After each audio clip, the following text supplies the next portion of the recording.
Shalom, salam sejahtera untuk kita semua dimanapun kita berada pada hari ini.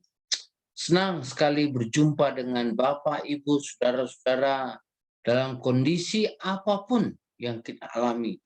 Di tengah-tengah kondisi dunia seperti saat ini sedang bergejolak, kita memang harus menyadari betapa pentingnya Yesus itu bagi kita, menolong kita untuk mengerti akan apa yang terjadi sepanjang perjalanan dunia.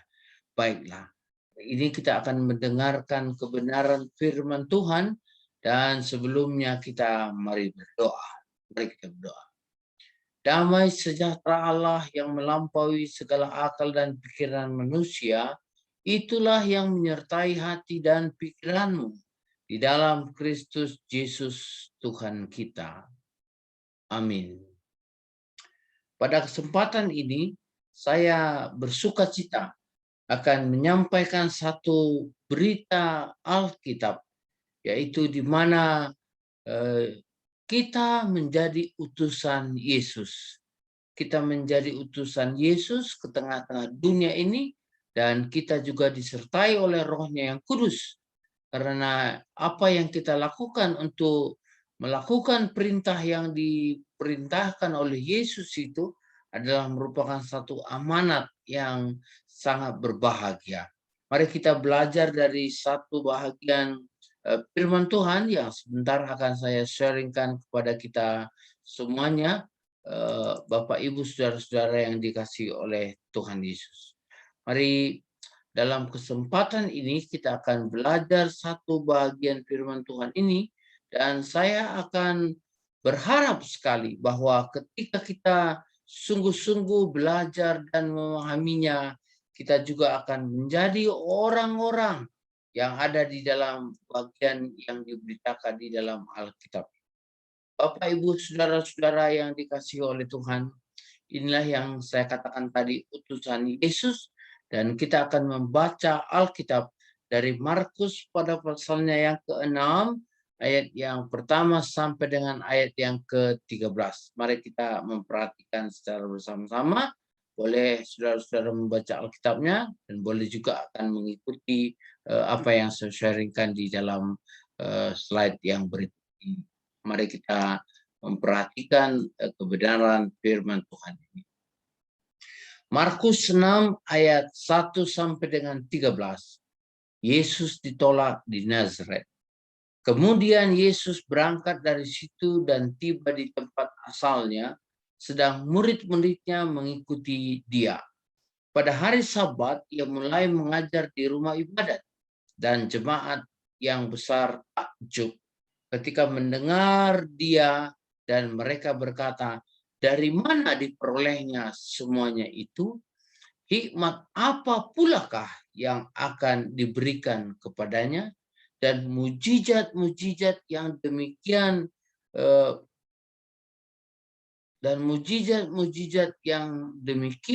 ya, saudara, kita bisa memperhatikan, dan mujizat-mujizat yang demikian bagaimanakah dapat diadakan oleh tangannya?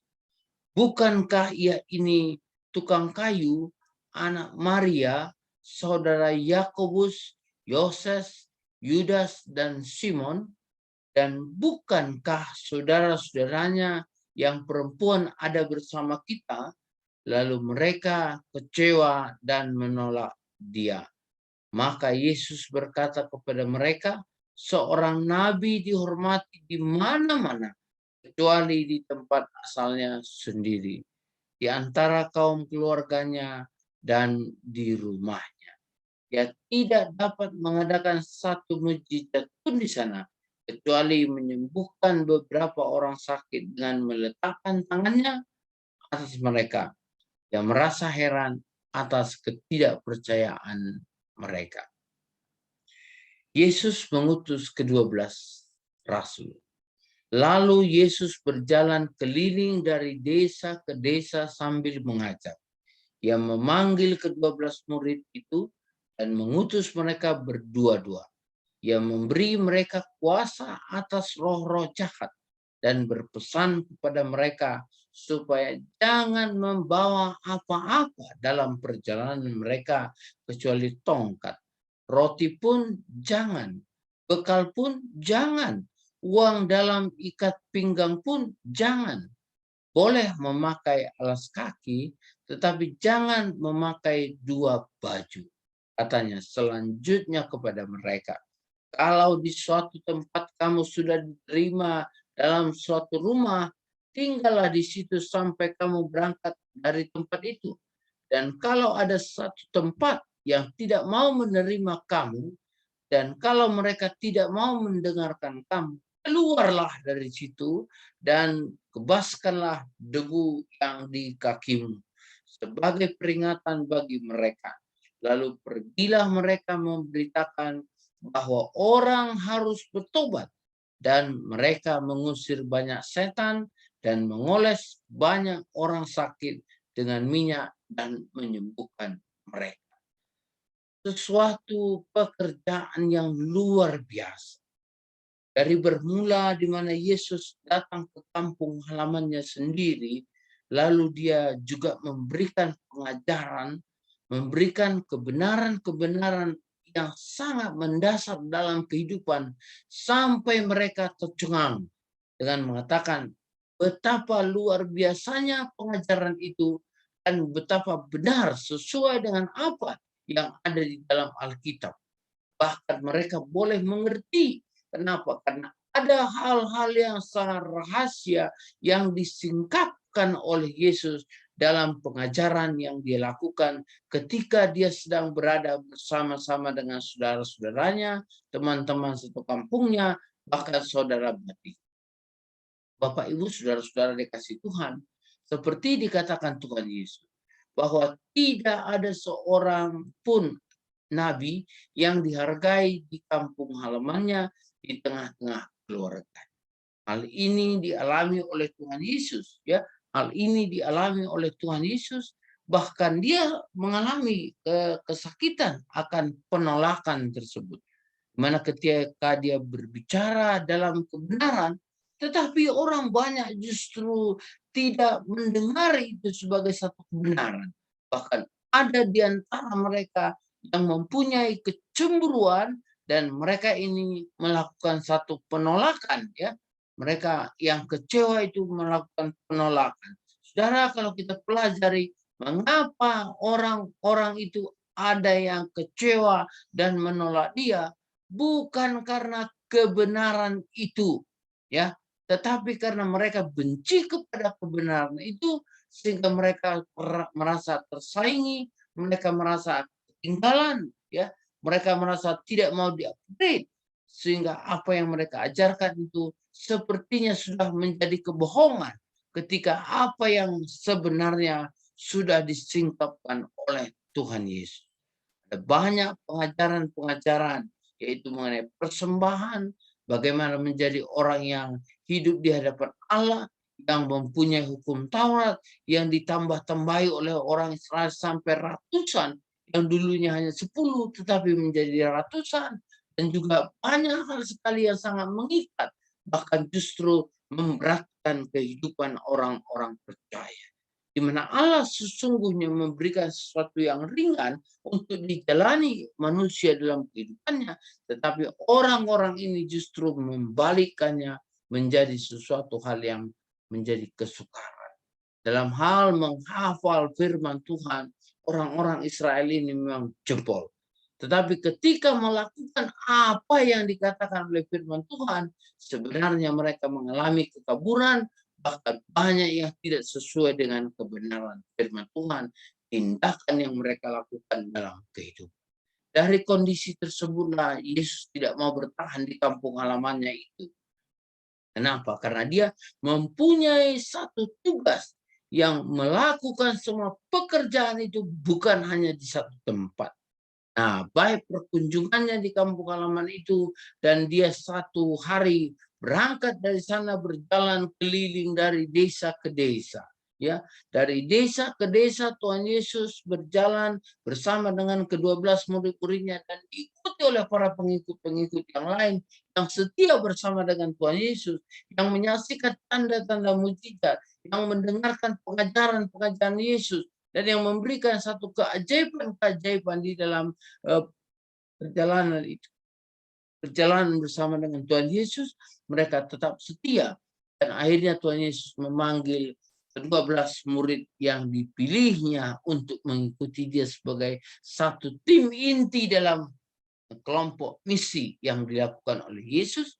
Lalu mereka itu diberikan satu kepercayaan seperti yang kita baca dalam firman Tuhan tadi. Mereka dipilih berdua-dua. Lalu yang satu diutus ke sana, satu diutus ke sana, satu diutus ke sana, satu diutus. Mereka menjadi 6 kelompok dan diutus ke berbagai tempat.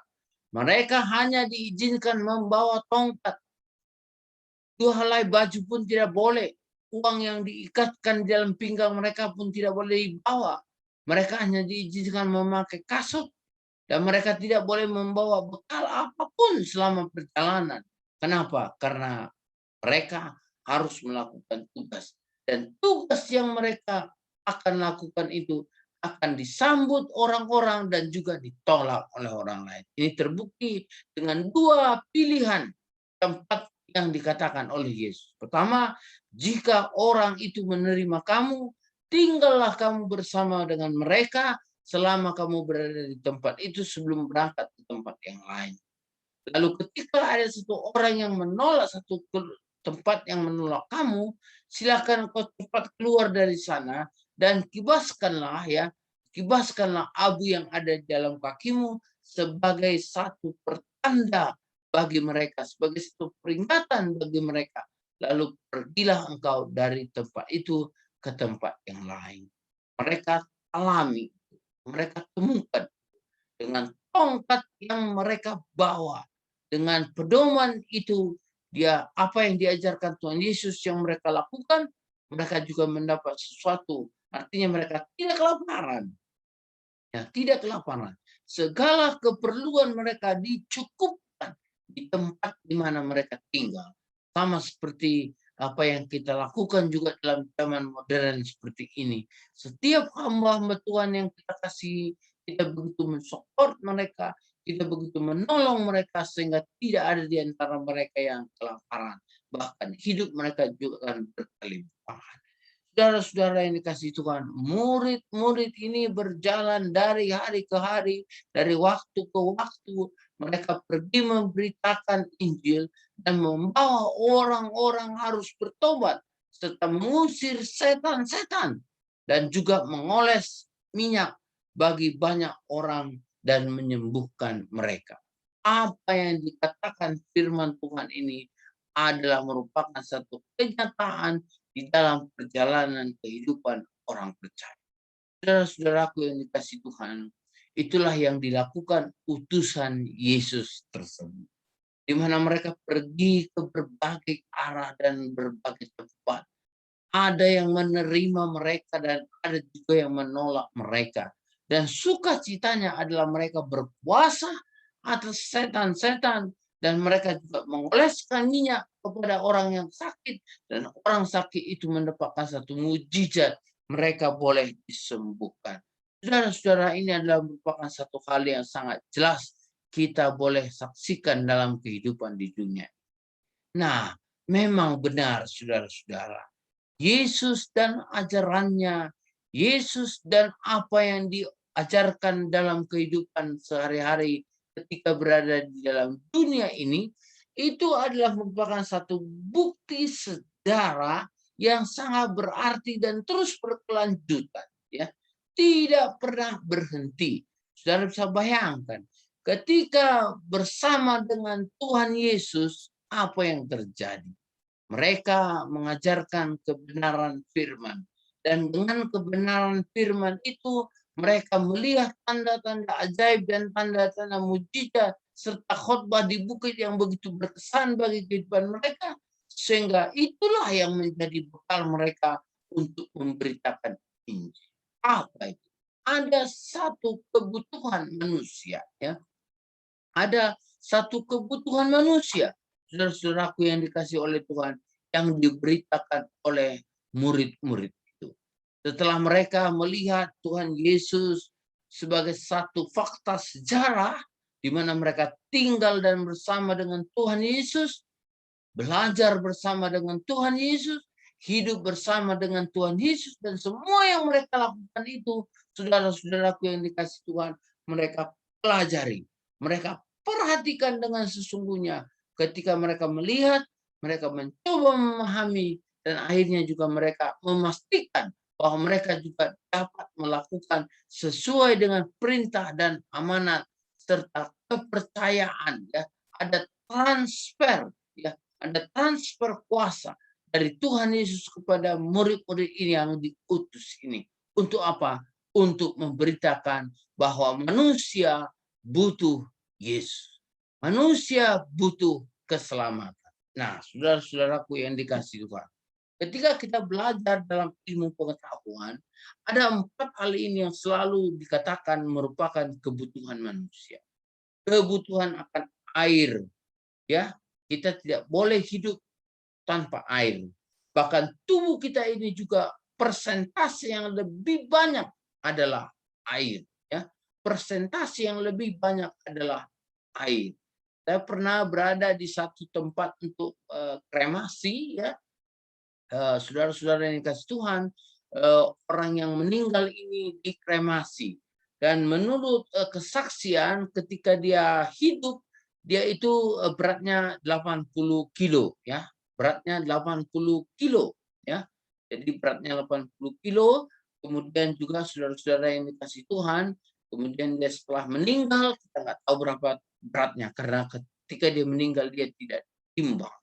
Tetapi yang penting bagi kita semua, di mana setelah terjadi kremasi, ya, setelah terjadi kremasi, lalu abu jenazahnya dipisah dari kayu-kayu dan abu-abu yang lain, lalu disusunlah di dalam satu guci itu, mulai dari bagian kaki sampai ke bagian tengah, sampai paling atas disusunlah bagian yang untuk kepala, dan sesudah ditimbang, saudara-saudara yang kasih Tuhan, beratnya selain daripada guci tempatnya itu adalah 1,5 kilo, ya, 1,5 kilo. Jadi berarti ketika tadi dia hidup 80 kilo, sesudah dia dikremasi tinggal 1,5 kilo, ya, tinggal 1,5 kilo. Berarti air yang ada di dalam tubuhnya tadi sudah terbang, sudah tidak ada lagi, dan yang tinggal hanya tulang belulang itu saja, saudara-saudara yang dikasih Tuhan. Nah, itulah yang mengapa kita memang butuh air dalam kehidupan kita ini. Lalu kita juga butuh udara, ya.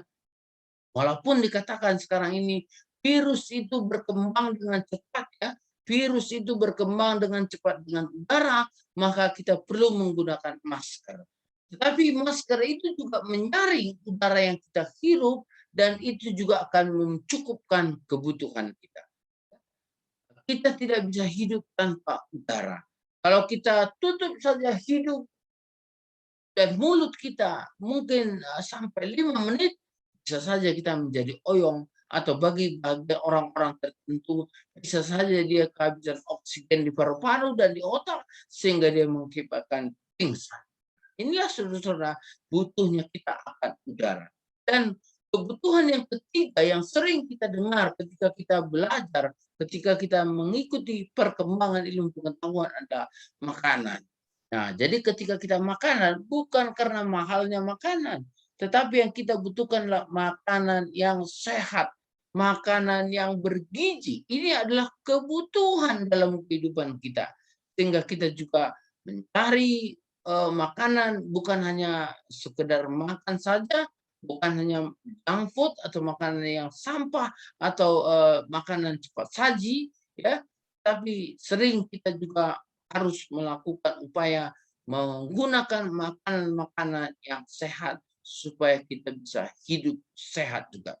Dan yang terakhir, saudara-saudara, yang menjadi kebutuhan manusia yang paling sering sekali kita dengarkan ketika belajar kita adalah kita membutuhkan terang.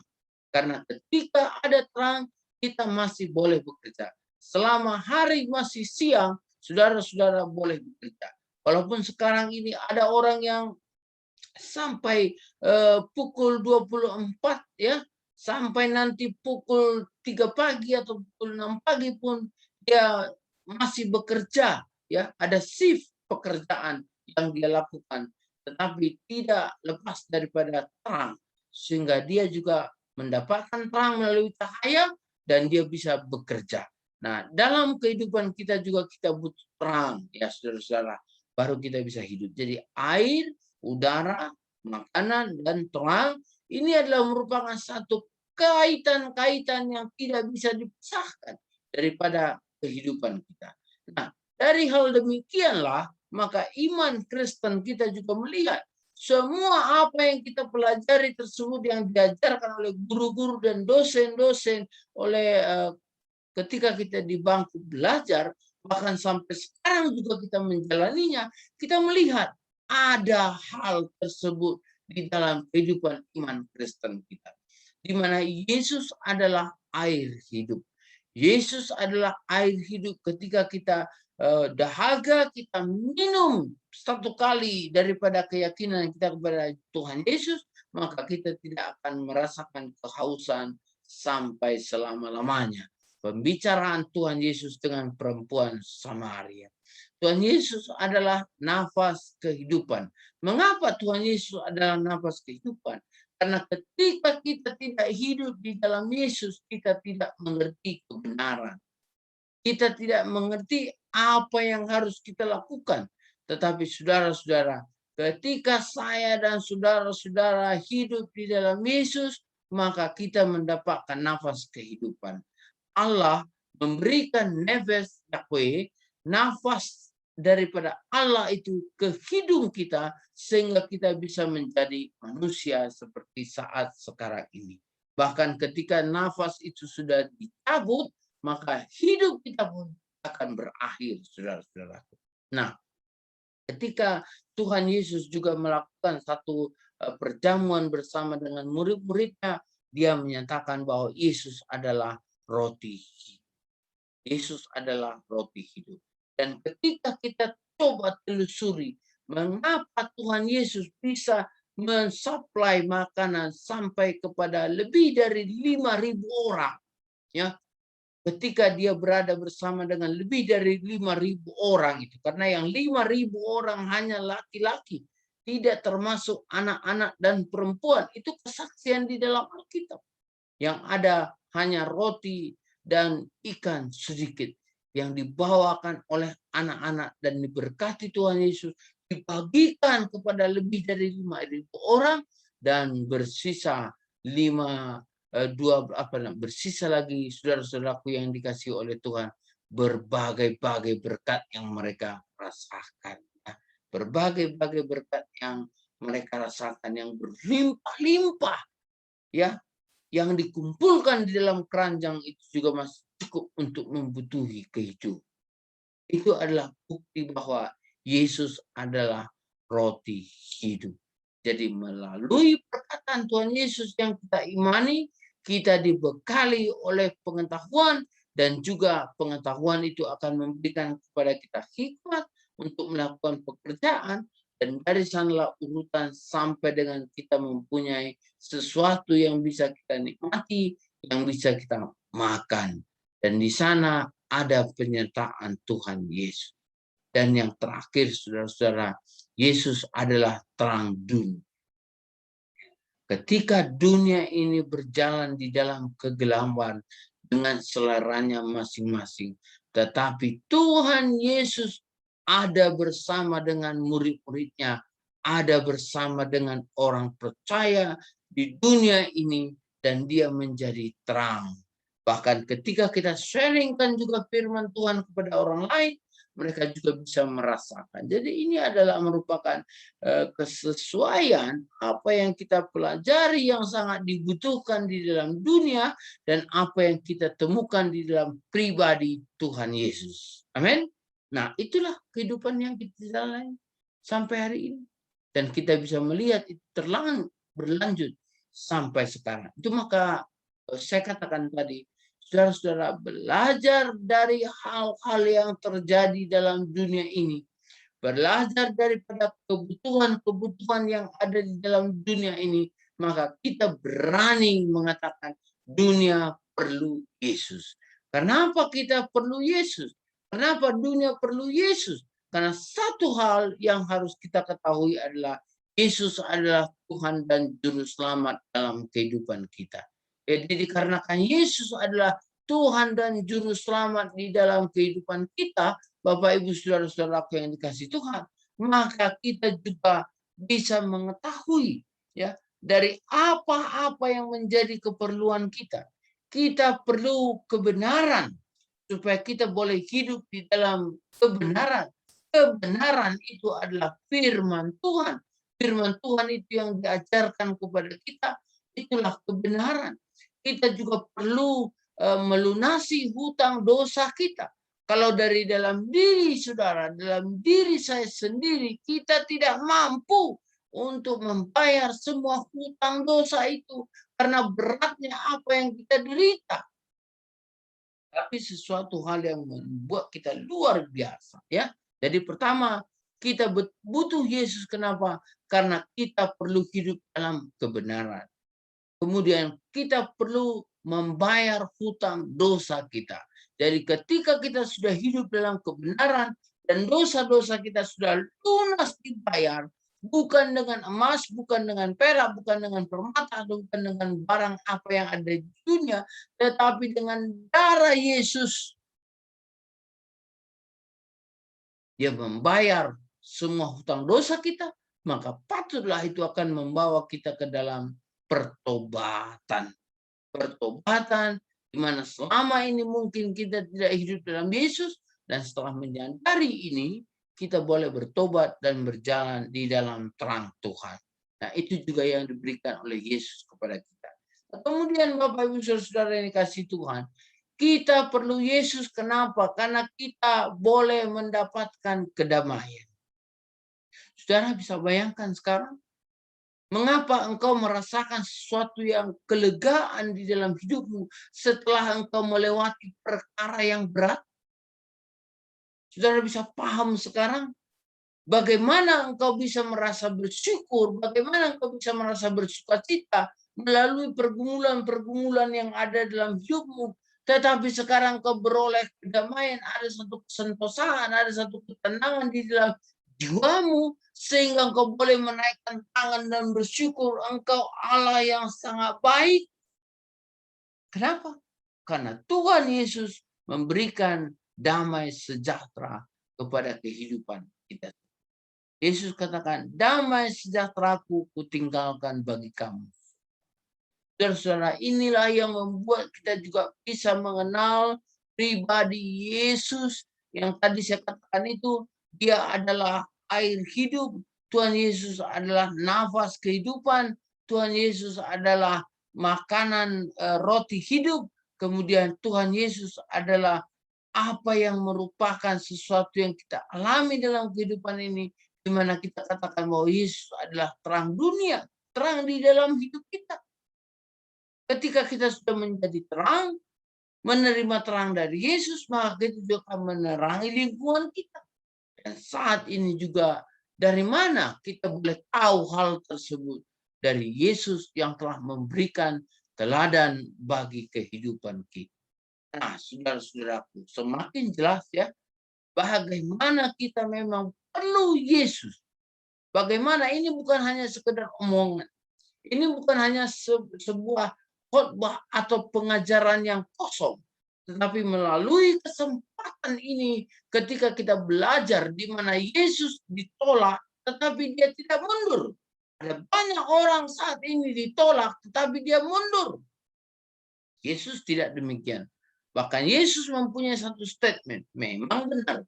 Tidak ada seorang nabi yang diterima di tempat asalnya, ya, di kampung halamannya, di rumahnya, bahkan di keluarganya sendiri. Ya, saudara-saudara, itu Tuhan Yesus alami. Namun apa yang dia lakukan? Dia tidak berhenti sampai di sana. Tuhan Yesus justru membawa murid-muridnya dari desa ke desa, mengajarkan kebenaran di sana, dan akhirnya orang-orang percaya bahwa Yesus adalah Tuhan dan Juru Selamat melalui kesaksian para murid-muridnya. Mereka bisa melakukan pekerjaan-pekerjaan yang luar biasa karena bersama dengan Tuhan Yesus. Nah, Bapak, Ibu, Saudara-saudara yang dikasihi oleh Tuhan Yesus. Pada hari ini, saya mempunyai keyakinan bahwa kita juga bisa melakukan seperti apa yang dipercaya oleh para murid-murid. Di tengah-tengah dunia yang perlu akan Yesus, disinilah sekarang kita diutus di tengah-tengah dunia di dalam kehidupan kita masing-masing. Masing-masing kita mempunyai peranannya sendiri. Masing-masing kita mempunyai sesuatu yang pengalaman atau model pelayanan yang tidak sama. Tetapi kita adalah satu tim kerjanya Allah, yaitu untuk memberitakan Injil di tengah-tengah dunia. Apakah yang menjadi tugas murid-murid itu diutus? Mereka memberitakan pertobatan dan membuat tanda-tanda ajaib. Bahkan mereka dengan nama Yesus boleh mengusir setan-setan. Hal demikian juga diberikan Tuhan kepada kita. Hal demikian juga diperintahkan Tuhan menjadi satu amanat agung bagi kehidupan saya dan saudara-saudara, supaya kita berangkat kemana Tuhan utus di tengah-tengah dunia. Jadi saya sengaja mengutip Yohanes 20 ayat 21 sampai dengan 23 untuk mengingatkan kita sekalian bahwa di mana pada saat ini saya dan saudara-saudara juga adalah utusan Allah. Utusan Yesus. Utusan Yesus yang masuk ke tengah-tengah kehidupan di dunia. Walaupun dalam kondisi pandemik tidak ada alasan bagi kita untuk tidak memberitakan Injil. Media sosial sangat terbuka bagi kita. Banyak hal yang bisa kita lakukan sebagai alasan. Banyak kesempatan yang kita boleh lakukan sebagai celah untuk melakukan yang baik. Sehingga kita sungguh-sungguh boleh berupaya dalam kondisi apapun, saudara-saudaraku. Dalam situasi apapun, kita terus berjuang, kita terus berusaha. Kenapa? Karena Tuhan Yesus menyertai kita. Mari kita baca satu bagian nats ini. Saudara-saudara, maka kata Yesus sekali lagi, damai sejahtera bagi kamu, sama seperti Bapa mengutus aku, demikian juga sekarang aku mengutus kamu. Perhatikan, saya baca sekali lagi. Sama seperti Bapa mengutus aku, demikian juga sekarang aku mengutus kamu. Jelas ya? Tugas yang kita miliki bukan hanya sendiri-sendiri, tetapi kita bersama-sama untuk melakukan satu tugas ini. Dan Yesus berkata lagi demikian. Dan sesudah berkata demikian, Dia mengembusi mereka dan berkata, terimalah Roh Kudus. Jikalau kamu mengampuni dosa orang, dosanya diampuni, dan jikalau kamu menyatakan dosa orang tetap ada, dosanya tetap ada. Artinya, saya, saudara, dan kita semua umat percaya diberikan kuasa yang sama seperti apa yang diberikannya kepada murid-murid ketika Tuhan Yesus mengutus murid-murid tersebut. Artinya apa? Pekerjaan Tuhan belum selesai. Apa yang diperintahkan Tuhan seperti yang dikatakannya, Dia akan datang kembali dengan segala kemuliaannya, belum terjadi.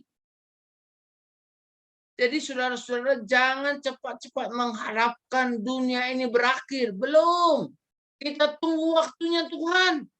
Jangan kita memaksakan dunia ini maunya cepat berakhir, padahal karena kita tidak mau melakukan tugas pekabaran Injil, karena kita tidak mau diutus ke tengah-tengah dunia ini. Ada mungkin ragam-ragam ketakutan yang bisa mengancam kehidupan kita. Saudara bisa bayangkan bagaimana orang martir itu mati. Bagaimana juga murid-murid Tuhan Yesus itu mereka tidak mati dalam keadaan sukacita. Ya, bukan berarti bukan dalam keadaan menyenangkan bagi pikiran manusia, ya, tapi mereka mengalami proses kematian yang sangat mengenaskan, proses kematian yang sangat mengerikan, ya, di antara mereka itu, di antara murid-murid itu, saudara-saudara dikasih Tuhan. Tetapi apa yang terjadi? Kebahagiaan mereka adalah ketika mereka boleh benar-benar melakukan pekerjaan yang diberikan Tuhan. Artinya mereka sungguh memahami makna pengutusan oleh Tuhan tersebut.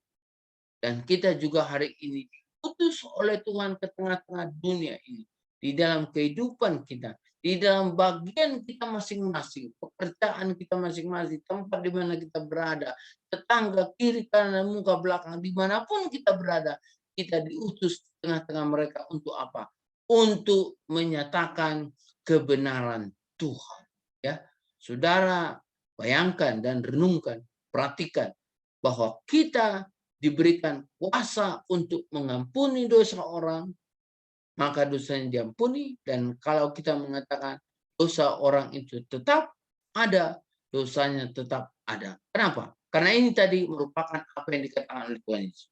Ketika orang yang menerima Tuhan Yesus tinggal di rumahnya, ketika orang yang menerima murid Tuhan Yesus tinggal di rumahnya, orang ini adalah orang yang sudah bertobat dan mereka boleh memperoleh kemuliaan daripada Tuhan, dosa mereka diampuni.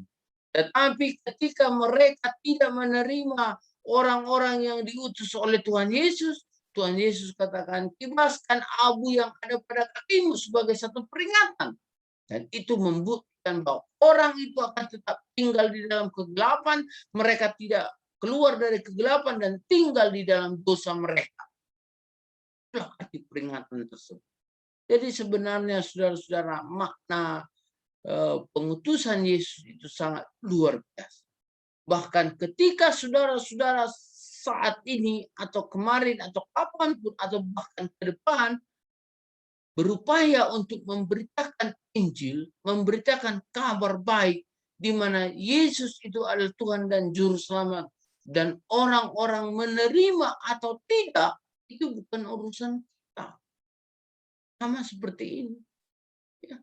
Ketika kamu memberitakan Injil, kabar baik itu kepada orang, orang itu menerima dan dia menerima pertobatan, maka dosanya pun diampuni. Tetapi kalau dia menolak, serahkan kepada Tuhan dan yakinlah Tuhan akan bertindak sangat luar biasa bagi mereka dan menuntun hidup mereka sampai mereka juga memperoleh kesempatan, mungkin bukan sekarang, tetapi juga pada masa-masa yang akan datang. Pengalaman saya dalam melakukan pelayanan ini, Bapak Ibu Saudara, mengenai orang percaya dan terima Yesus, tidak selamanya langsung dia percaya, langsung dia terima Yesus. Tidak demikian. Bahkan ada banyak di antara mereka yang melewati berbagai-bagai pergumulan. Lalu mereka teringat kembali kepada berita yang kita sampaikan. Dan mereka pun melihat, oh iya, ini adalah pertolongan Tuhan Yesus. Dan pada saat itu dia mau belajar kepada Tuhan Yesus. Ada orang memang yang ketika kita khotbah, dia langsung terima Yesus dan angkat tangan dan maju ke depan, lalu kita tumpang tangan, kita bimbing untuk menjadi orang percaya. Dan pada satu saat dia kita baptis, sesudah kita ajarkan kepadanya mengenai hidup orang Kristen, namun ada juga Bapak Ibu Saudara, ketika dia sudah dengarkan berita Injil berkali-kali pun, belum juga dia bertobat. Namun kita terus berdoa, semoga dia boleh bertobat bukan dari pemberitaan kita, semua orang lain juga akan memberitakan Injil kepada dia, dan akhirnya karena dia mendengar apa yang kita beritakan, apa yang diberitakan orang lain, dan apa yang menjadi kesaksian di dalam hidupnya, maka dia pun akan berbahagia. Inilah saudara-saudara, tugas yang sama-sama kita miliki pada saat sekarang ini, ya, yang harus kita sadari. Kalau tugas ini sudah lamanya diberikan Tuhan kepada kita, namun hari ini saya kembali merefresh, saya kembali menyegarkan kepada Bapak, Ibu, saudara-saudara yang dikasih Tuhan, dimanapun kita berada, untuk mengingat utusan Yesus itu adalah saya dan saudara-saudara. Kita semua diutus ke tengah-tengah dunia yang begitu memerlukan Tuhan Yesus. Saudara, saya mau berdoa untuk saudara-saudara. Saya mau berdoa untuk menyegarkan kembali bahwa kita adalah utusan Yesus yang berada di tengah-tengah dunia, terutama dan pada kondisi pandemik seperti sekarang. Kita Bapa di surga, kami sangat bersyukur kalau pada hari ini firman-Mu mengingatkan kami kembali bahwa kami adalah utusan Yesus. Kami sudah belajari bagaimana Engkau ditolak di kampung halaman-Mu, di tengah-tengah di mana keluarga dan kerabat-Mu, tetapi Engkau tidak mundur. Engkau terus maju dari desa ke desa, bahkan lebih luar biasa lagi. Ya, Engkau mengutus murid-murid-Mu berdua-dua hanya membawa tongkat dan mempunyai keyakinan iman. Tuhan, kami rindu seperti apa yang Engkau teladankan bagi kami. Biarlah ketika kami ditolak oleh siapapun, itu merupakan satu kerinduan kami supaya orang yang menolak ini juga akan mendapatkan Injil dan keselamatan. Rinduan-Mu adalah sebagaimana banyak orang pun boleh selamat dan percaya. Dan izinkan kami Tuhan sebagai utusan-Mu mempunyai kuasa seperti yang Engkau berikan kepada setiap utusan-utusan untuk memenangkan jiwa mereka datang kepada Tuhan. Ini hamba-Mu berdoa untuk Bapak, Ibu, saudara-saudara yang berada dimanapun yang boleh dijangkau oleh suara hamba-Mu, yang boleh dijangkau oleh kebenaran firman-Mu yang Kusampaikan ini. Biarlah hati mereka juga digerakkan untuk sungguh-sungguh melakukan tugas ini sebagai mandat yang kami terima daripada Engkau. Keyakinan percaya walau hanya membawa tongkat sekalipun, Tuhan sudah sediakan apa yang kami butuhkan di hadapan kami. Karena itu kami juga boleh dilatih untuk percaya dan sungguh-sungguh seperti murid-murid yang Engkau utus. Berkati kami Bapa, di dalam nama Yesus Kristus kami berdoa dan bersyukur kepadamu. Haleluya. Amin. Tuhan memberkati kehidupan kita hari ini, besok, dan selama-lamanya. Tuhan Yesus memberkati semua.